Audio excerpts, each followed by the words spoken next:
नमस्कार दोस्तों। मैं Yashpal Yadav, CD education group का डायरेक्टर आपसे बात कर रहा हूं। दोस्तों, आज मैं अपने जीवन के बारे में आपसे कुछ बातें साझा करना चाहूँगा। मेरा जीवन कुछ अलग संघर्षों से भरा हुआ था। तो जब मैंने अपनी एजुकेशन पूरी की, कॉलेज को पास आउट किया, तो मेरे लिए सबसे मुश्किल काम ये हो गया था कि अब रोटी रोजी का काम कैसे चलाया जाए। और उससे ज़्यादा मुश्किल काम ये था कि मेरी माताजी, जिनका नाम चंपा देवी था, उन्होंने एक सपना देखा था। जब मैं 6th क्लास में पढ़ता था तो वो स्वर्ग सिधार गई थी, उनका देहांत हो गया था किसी बीमारी के चलते हुए। तो लेकिन उनका ये सपना था कि वो, जब मैं छोटा ही था तो मुझे अच्छी तरह से याद है, जब मैं 3rd 4th 5th में पढ़ता था तो वो अक्सर ये कहा करती थी कि बड़े होकर टीचर बनना, और टीचर बनकर अपने आसपास के लोगों को पढ़ाना, अपने बच्चों को पढ़ाना, और सारे गांव के बच्चों को पढ़ाना और सबको शिक्षित करना, क्योंकि हमारे यहाँ शिक्षा की बहुत कमी है, जागरूकता की बहुत कमी है। तो वो इस तरह से मुझे मोटिवेट किया करते थे। तो शिक्षा को लेकर बड़े जागरूक थे।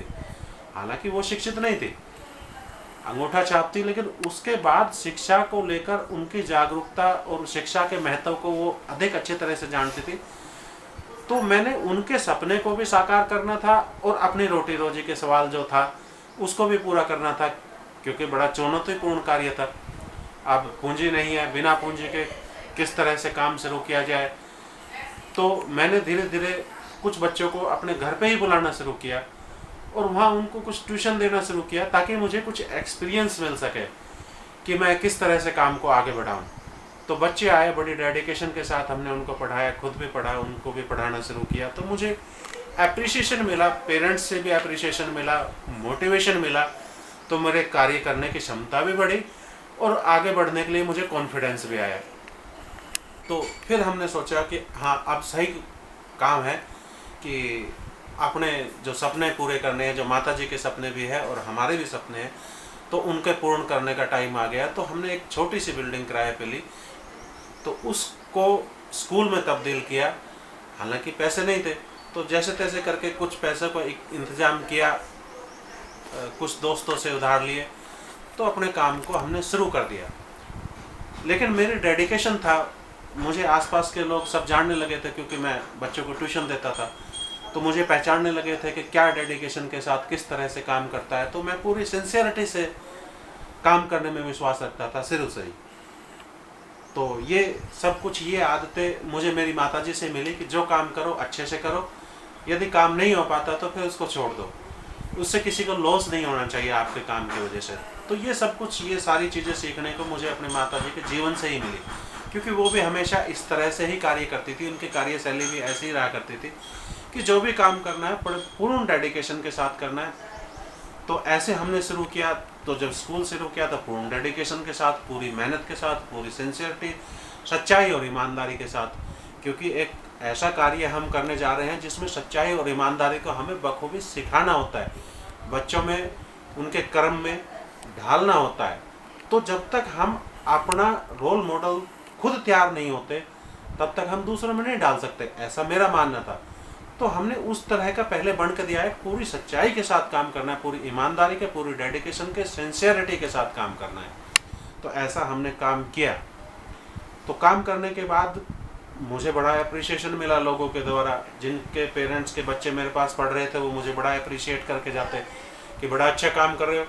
तो लेकिन हमने उस काम को केवल दिन में ही नहीं जारी रखा, हमने उस काम को रात को भी जारी रखा।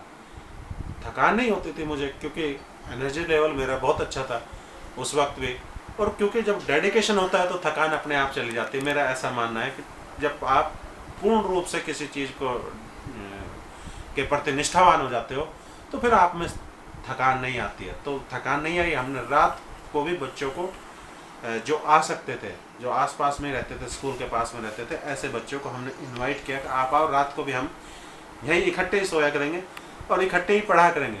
तो कुछ देर तक पढ़ेंगे, कुछ देर तक कहानियाँ सुनेंगे और कुछ देर तक हम हंसी मजाक करेंगे और उसके बाद सो जाएंगे। सुबह उठकर फिर हमारा दिनचर्या यही शुरू होगा। तो हमने इस तरह से काम किया काम करने के बाद मुझे बड़ा लोगों ने सराहा कि आप एक अच्छा काम कर रहे हो। तो ये बातें दूसरी जगह भी फैल गई, तो स्कूल में काफ़ी एडमिशन आने लगे इस तरह से।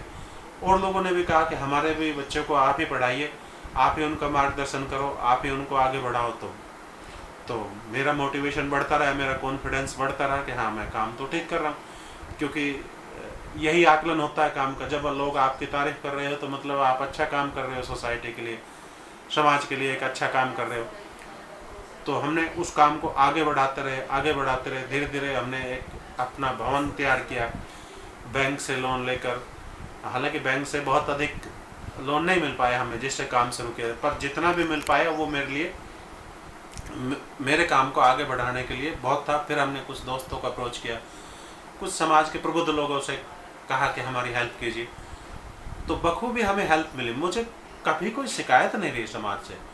अक्सर जो कुछ नेगेटिव लोग होते हैं, मैंने ऐसा अक्सर सोशल मीडिया पे भी, दूसरी जगह और पहले भी मैं ऐसा पढ़ता था कि ये समाज किसी का नहीं है, कोई लोग किसी का नहीं है, ऐसा सुनने को मिलता था मुझे। लेकिन जब मैंने अपने असली जीवन में देखा तो मैंने कहा कि यही समाज सब कुछ है, यही सब कुछ देता है। बखूबी आप में जो है उतने टैलेंट हो, उतने गुण हो कि आप समाज से कुछ ले सको। समाज एप्रिसिएशन भी देता है, समाज पैसे भी देता है, समाज इज्जत भी देता है, मान सम्मान भी देता है।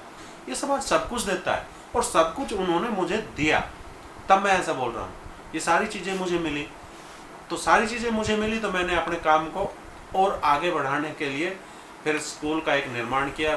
निर्माण करने के बाद मैं इस तरह से लगा हुआ था, बस हमने ये सोचा कि हम लगे रहेंगे, हम कहाँ पहुँचेंगे, कितने हद तक आगे जा सकते हैं ये तो टाइम ही बताएगा।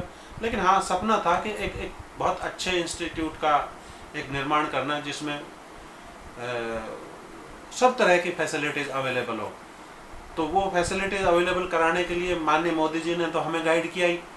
जब माननीय मोदी जी 2014 में आए तो उन्होंने हमें विज्ञान भवन में बुलाया। विज्ञान भवन में जब उन्होंने बुलाया तो ये कहा कि मैं डिजिटल इंडिया का निर्माण करना चाहता हूँ, तो उसके लिए आप मुझे सहयोग कीजिए। क्योंकि कुछ ऐसे लोगों से यदि मैं सहयोग मांगता हूँ जो एक एज को पार कर चुके होते हैं, तो उनसे सहयोग बहुत कम मिलेगा। हालांकि वो लोग चाहते हैं लेकिन वो कर नहीं पाते। तो आप लोग क्योंकि स्कूल चला रहे हैं और एक नई पीढ़ी को पढ़ा रहे हैं, तो इस नई पीढ़ी को पढ़ा रहे हैं तो आप लोग इस नई पीढ़ी में इस तरह के गुण डाल सकते हैं और खुद भी अपने आप को ऐसा कर सकते हैं कि जिससे ऑनलाइन को बढ़ावा मिले, डिजिटल को बढ़ावा मिले।